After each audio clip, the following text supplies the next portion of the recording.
Hello friends, എല്ലാവർക്കും ചെമ്മരിപ്പൂവിൻ്റെ പുതിയൊരു episode വീഡിയോയിലേക്ക് സ്വാഗതം. എപ്പിസോഡിന് തുടക്കത്തിൽ തന്നെ കാണിക്കുന്നത് വിജയകുമാർ എന്നൊരു വലിയ നേതാവിനെ പരിചയപ്പെടുത്തുന്നതിന് വേണ്ടിയിട്ട് അനൂപ് സച്ചയും കൂട്ടിക്കൊണ്ട് അങ്ങോട്ടേക്ക് ചെല്ലുകയാണല്ലേ. അദ്ദേഹത്തിനാണെങ്കിൽ ഏത് വിധേനയും 250 ജോഡികളുടെ കല്യാണം നടത്തണമെന്നുള്ള ടെൻഷനിലാണ്. എന്നാൽ മാത്രമേ വലിയൊരു പദവിയിലേക്ക് അദ്ദേഹത്തിന് എത്താൻ സാധിക്കുകയുള്ളൂ. അനൂപിനെ കാണുന്ന സമയത്ത് തന്നെ ചോദിക്കുന്നുണ്ട്, എന്താ അനൂപ് എല്ലാ ജോഡികളും ഒത്തല്ലോ എന്നൊക്കെ ചോദിക്കുമ്പോഴത്തേക്കും, ഇല്ല സാർ 250 ജോഡിയിൽ 2 ജോഡി കുറവുണ്ടെന്ന് പറയുമ്പോഴത്തേക്കും ഫ്രീ ആയിട്ട് കല്യാണം നടത്താമെന്ന് പറഞ്ഞിട്ട് ആളുകളില്ല എന്ന്. അനൂപ് നീ എന്താ ഈ പറയുന്നത് എന്നും പറഞ്ഞുകൊണ്ട് നമ്മുടെ അനൂപിന്റെ ബാക്കിൽ നിൽക്കുന്ന സച്ചിയെ രൂക്ഷമായി നോക്കാണ്. എന്നിട്ട് ചോദിക്കുന്നുണ്ട്, നീ ആരുടെ മോനെ എന്ന് ചോദിക്കുന്ന സമയത്ത് ഇതെന്റെ സുഹൃത്താണെന്ന് അനൂപ് മറുപടി പറയുകയാണ്. വേഗം തന്നെ പറയുന്നുണ്ട്, 250 ജോഡിയിലെ ഒരാളെ ഇവരെ ഒപ്പിക്കാമെന്ന് പറയുമ്പോഴത്തേക്കും, അല്ല സാർ എന്റെ കല്യാണം നേരത്തെ കഴിഞ്ഞാണെന്ന് സച്ചി മറുപടി പറയാൻ കേട്ടോ. അത് സാരമില്ല, നീ ഒന്നുകൂടി നിന്റെ ഭാര്യനെ കൂട്ടിക്കൊണ്ട് വന്ന് കെട്ടിക്കോ, ഇതൊക്കെ ഒരു അഡ്ജസ്റ്റ്മെന്റ് അല്ലേ എന്ന് വിജയകുമാർ സാർ പറയുകയാണ്. വേഗം തന്നെ സച്ചി പറയുന്നുണ്ട്, വേണ്ട സാർ, ഒന്ന് കിട്ടിയതിന്റെ വിഷമം ഇതുവരെ മാറിയിട്ടില്ല. പിന്നെ സാറ് കെട്ടിന് പകരമായിട്ട് കേരളത്തിലുള്ള എല്ലാ ആണുങ്ങൾക്കും ഡിവോഴ്സ് എന്ന് പറഞ്ഞിട്ട് എന്തെങ്കിലും വെച്ച് കഴിഞ്ഞാൽ ചിലപ്പോൾ 500 ഇല്ല അതിലും കൂടുതൽ ആൾക്കാർ വന്നെന്നിരിക്കും. സാർ അങ്ങനെ ഒന്ന് ട്രൈ ചെയ്ത് നോക്കാൻ പറയുമ്പോഴത്തേക്ക്, നമ്മൾ കല്യാണം കഴിപ്പിച്ച് വിടാനാണ് ശ്രമിക്കുന്നത്, അല്ല ഇവിടെ ഒരു കോടതിയല്ല നടത്തുന്നതെന്ന് വിജയകുമാർ സാർ ഒരു തമാശയ്ക്ക് പറയുകയാണ്.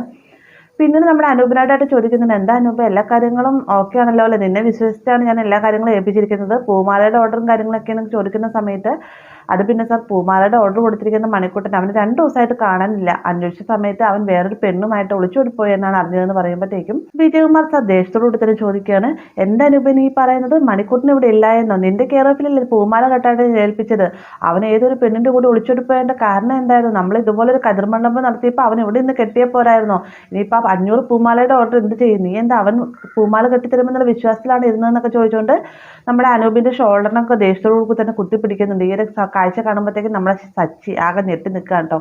പെട്ടെന്ന് തന്നെ ഇദ്ദേഹം ഷോൾഡറിൽ നിന്ന് പിടിവിട്ടിട്ട് പറയുന്നുണ്ട്, അനൂപിനൊക്കെ നേരത്തെ കാലത്തൊക്കെ മുൻകൂട്ടി ചെയ്യേണ്ടായിരുന്നു, ഇപ്പം ഇനി മുഹൂർത്ത സമയത്ത് ആരെവിടെ നിന്ന് പൂമാല ഒപ്പിച്ചു തരാനാന്നൊക്കെ ചോദിക്കുമ്പോഴത്തേക്കും അനൂപ് വേഗം സച്ചിയോടായിട്ട് ചോദിക്കുന്നത്, സച്ചി നിന്റെ ഭാര്യ നന്നായിട്ട് പൂമാല കിട്ടുന്നല്ലേ, നിനക്ക് നിന്റെ ഭാര്യയ്ക്ക് 2 ദിവസത്തിനുള്ളിൽ പൂമാല കെട്ടി തരാൻ പറ്റുമോ എന്ന് ചോദിക്കുകയാണ് കേട്ടോ. ഒന്ന് പരുങ്ങുന്നുണ്ട് സച്ചി, കാരണം 500 പൂമാല 2 ദിവസം കൊണ്ട് എന്നൊക്കെ പറയുമ്പോഴത്തേക്കും സച്ചി മറുപടി പറയേണ്ട വൈകാണ്. ഈ സമയത്ത് വിജയകുമാർ പറയുകയാണ്, സച്ചി ഉറപ്പിച്ച് തീരുമാനം പറയണം, കാരണം 500 പൂമാലയ്ക്കുള്ള ഓർഡറാണ്, അത് 2 ദിവസത്തിൽ തന്നെ ഏൽപ്പിക്കുകയും ചെയ്യണം, ഇല്ലെന്നാണെങ്കിൽ എൻ്റെ വിധം മാറുമെന്നൊക്കെ പറയുന്ന സമയത്ത് 500 പൂമാല അത് ഞാൻ തന്നെ കെട്ടിത്തരാം, അത് 2 ദിവസങ്ങളിൽ കെട്ടിത്തരാം. പിന്നെ ഈ ലോക്കലിൽ ഏറ്റവും നന്നായിട്ട് പൂമാല കിട്ടുന്ന രേവതിയാണ്, അവൾ കണ്ണടച്ചുവരും പൂമാല കിട്ടും, എന്തായാലും ഈ ഓർഡർ ഞാൻ സ്വീകരിച്ചോളാം എന്ന് പറഞ്ഞുകൊണ്ട് സച്ചി പറയുകയാണ് കേട്ടോ.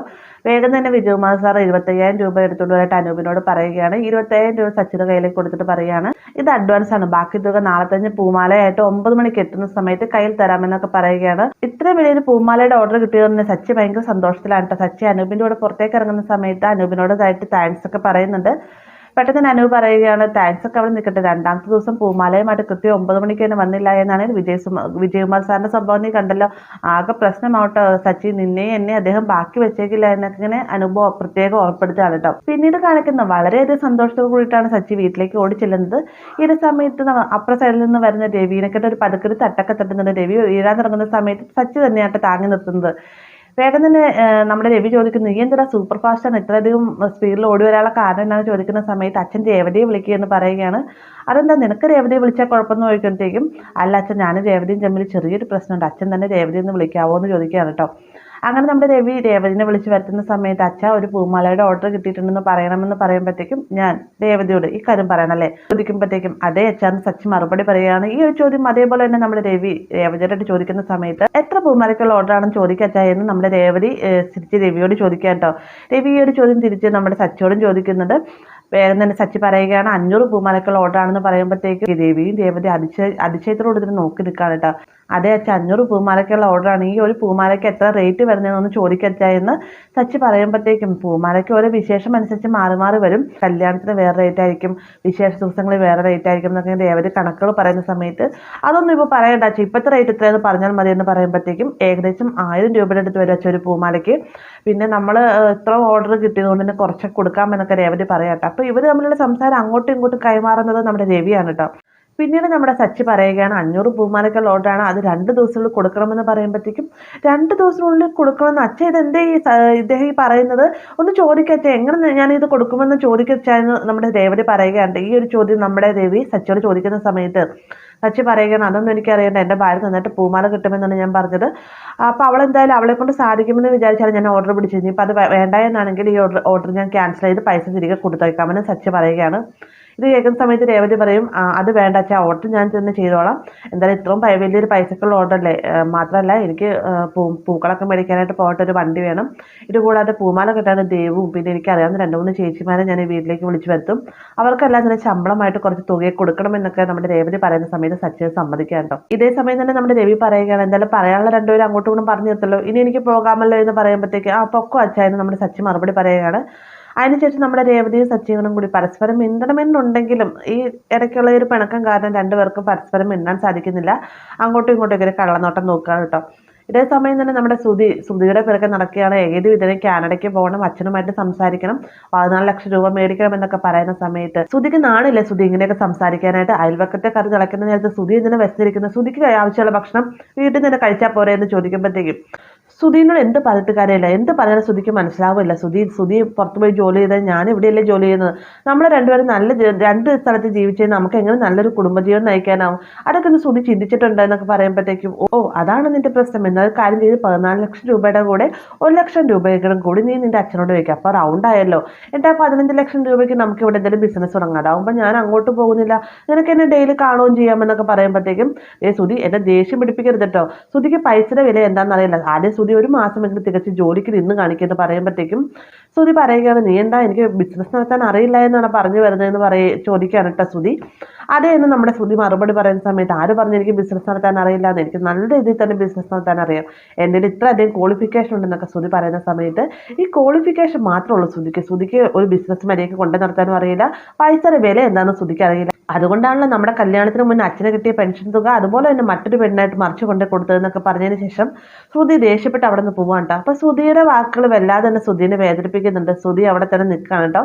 പെട്ടെന്ന് തന്നെ ശ്രുതി അവിടെ നിന്നതിന് ശേഷം തന്റെ വാക്ക് വല്ലാതെ തന്നെ ശ്രുതിനെ വേദനിപ്പിച്ചു എന്ന് മനസ്സിലാക്കുകയാണ്. ശ്രുതി അതുപോലെ തന്നെ തിരിച്ചു വന്നിട്ട് ശ്രുതിയോടായിട്ട് പറയുന്നുണ്ട്, സോറി ശ്രുതി, ഞാൻ അറിയാതെ പറഞ്ഞു പോയതാണെന്ന് പറയുമ്പോഴത്തേക്കും വീട്ടിൽ ചെന്ന് സച്ചി ഏത് സമയത്ത് എന്നെ ഇതേപോലെ പറഞ്ഞ് കുത്തി നോവിക്കാറുണ്ട്, ഇപ്പം നീയും തുടങ്ങിയെന്നും പറഞ്ഞുകൊണ്ട് ശ്രുതി ഭയങ്കര സങ്കടത്തോട് തന്നെയായിട്ട് അവിടെ നിന്ന് പോകുന്നത്. പിന്നീട് കാണിക്കുന്ന രാത്രി ഉറങ്ങുന്നതിന് മുന്നേ തന്നെ നമ്മുടെ ചന്ദ്രയ്ക്കായിട്ട് ഫേഷ്യലിട്ട് കൊടുക്കുകയാണ് ശ്രുതി. എന്നിട്ട് പറയുന്നുണ്ട്, ആൻറ്റി നാളെ നേരം വിളിക്കുമ്പോൾ ഒരു 5 വയസ്സ് കുറവുള്ളതായിട്ട് തോന്നുമെന്നൊക്കെ പറഞ്ഞ് നമ്മുടെ ചന്ദ്രനെ സുഖിപ്പിച്ചൊക്കെ നിർത്തുകയാണ്. ഇതേ സമയം തന്നെ നമ്മുടെ ശ്രീകാന്തും പക്ഷേ ഉറങ്ങാൻ കിടക്കുന്ന സമയത്ത് ശ്രീകാന്തിന് AC തണുപ്പാൻ ഉറങ്ങാൻ പറ്റുന്നില്ല കേട്ടോ. പക്ഷേരായിട്ട് പറയുന്നുണ്ട്, പക്ഷേ AC തണുപ്പൊന്ന് കുറയ്ക്കാൻ എനിക്ക് പറ്റുന്നില്ല എന്നൊക്കെ പറയുമ്പോഴത്തേക്കും ആരാ പറഞ്ഞ ശ്രീകാന്ത് AC തണുപ്പാണെന്ന്, എനിക്ക് തണുപ്പില്ലാതെ ഉറങ്ങാൻ പറ്റില്ല, എൻ്റെ AC ഓഫ് ചെയ്ത് ഞാൻ സമ്മതിക്കില്ല എന്ന് വർഷ പറയാം കേട്ടോ. വേഗം തന്നെ ശ്രീകാന്ത് പറയുന്നുണ്ട്, എന്തിനാ വർഷം ഒന്ന് ഓഫ് ചെയ്യും, നാളെ നേരം വിളിക്കുമ്പോഴത്തേക്ക് എനിക്ക് കോൾഡ് പിടിക്കും, എനിക്ക് ജോലിക്കൊക്കെ പോകാനുള്ളതല്ലേ എന്നൊക്കെ ചോദിക്കുന്ന സമയത്ത് എനിക്ക് നാളെ ജോലിക്ക് പോകാനുള്ളത് AC ഇല്ലെങ്കിൽ എനിക്ക് ഉറങ്ങാൻ പറ്റുകയില്ല എന്ന് വർഷം തിരിച്ച് മറുപടിയും പറയാം കേട്ടോ. അങ്ങനെ ഇവർ അങ്ങോട്ടും ഇങ്ങോട്ടും തമ്മിൽ വഴക്കാവുക. അവസാനം AC-യുടെ റിമോട്ട് എടുത്ത് ഓഫ് ചെയ്യുകയും ഓൺ ചെയ്യുകയും ചെയ്തുകൊണ്ടിരിക്കുകയാണ്. ശ്രീകാന്ത് ഓഫ് ചെയ്യുന്ന സമയത്ത് വർഷ ഓൺ ചെയ്യുകയാണ്. ശ്രീകാന്ത് ഈ സമയത്തും പറയുന്നുണ്ട്, വർഷ എനിക്ക് പറ്റില്ല, AC ഓഫ് ചെയ്യുന്നൊക്കെ പറയുന്നുണ്ടെങ്കിലും വർഷ AC ഓഫ് ചെയ്യാൻ തയ്യാറാവുന്നില്ല, ഓൺ ചെയ്തുകൊണ്ടിരിക്കുകയാണ്. അവസാനം കറണ്ട് പോകുന്ന സമയത്ത് ശ്രീകാന്ത് വർഷയോടായിട്ട് ചോദിക്കും, നിനക്ക് സമാധാനമായല്ലോ എന്ന് ചോദിക്കുന്ന സമയത്ത്, നീ കാരണമല്ലേ കറണ്ട് പോയത്, നീ മര്യാദയ്ക്ക് AC ഇട്ടാതെ ഈ ഒരു പ്രശ്നമൊന്നും ഉണ്ടാവില്ലല്ലോ എന്ന് വർഷ ചോദിക്കുകയാണ് കേട്ടോ. ഇതേ സമയം തന്നെ കറണ്ട് പോയതുകൊണ്ട് ചൂടെടുത്തിട്ട് രേവതിക്ക് ഉറങ്ങാൻ സാധിക്കുന്നില്ല കേട്ടോ. അത് മാത്രമല്ല മുറിയിൽ നിറച്ച് ഇരുട്ടുമാണ്. രേവതി മെഴുകുതിരിയെ കത്തിച്ചുകൊണ്ട് ഹാളിലേക്ക് വെക്കാൻ തുറക്കുന്ന അതേ സമയം തന്നെയാണ് നമ്മുടെ സച്ചി മുകളിൽ നിന്ന് കറണ്ട് പോയത് തന്നെ ടോർച്ച് ലൈറ്റ് അടിച്ചുകൊണ്ട് വരുന്നത് കേട്ടോ. അപ്പം ആ ഇരുട്ടത്ത് മെഴുകുതിരി വെളിച്ചത്ത് രേവതി കുറച്ചും കൂടെ സുന്ദരിയായിട്ട് തോന്നുക കേട്ടോ നമ്മുടെ സച്ചിക്ക്. അങ്ങനെ രേവതിനെ തന്നെ കണ്ണും വായിക്കാതെ തന്നെ നമ്മുടെ സച്ചി നോക്കിക്കൊണ്ട് നിൽക്കുകയാണ്. രേവതി അതേ രീതിയിൽ തന്നെ സച്ചിയെ നോക്കിക്കൊണ്ട് നിൽക്കാണ്ട്. അപ്പോൾ ഇത്രയും ഒരു ഭാഗത്തോട് കൂടിയിട്ടാണ് ഇന്നത്തെ എപ്പിസോഡ് അവസാനിക്കുന്നത്. വീഡിയോ ഇഷ്ടമായെങ്കിൽ ലൈക്ക് ചെയ്യാനും കൂടെ ചാനൽ സബ്സ്ക്രൈബ് ചെയ്യാനും